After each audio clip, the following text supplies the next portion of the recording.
حدثنا محمد بن المثنى قال حدثنا عبد الوهاب الثقفي قال حدثنا أيوب عن أبي قلأبة عن أنس عن النبي صلى الله عليه وسلم قال: ثلاث من كن فيه وجد حلاوة الإيمان أن يكون الله ورسوله أحب إليه مما سواهما، وأن يحب المرء أن يحبه إلى ولله، وأن يكره أن يعود في الكفر كما يكره أن يقذف في النار।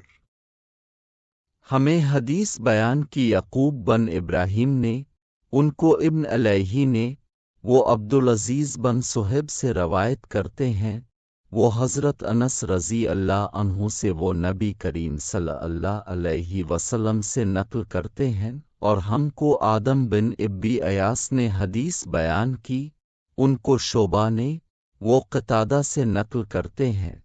वो हज़रत अनस रज़ी अल्लाह अन्हु से कि हज़रत सल्लल्लाहु अलैहि वसल्लम ने फरमाया, तुम में से कोई शख्स ईमानदार न होगा जब तक इसके वालिद और उसकी औलाद और तमाम लोगों से ज़्यादा इसके दिल में मेरी मोहब्बत न हो जाए।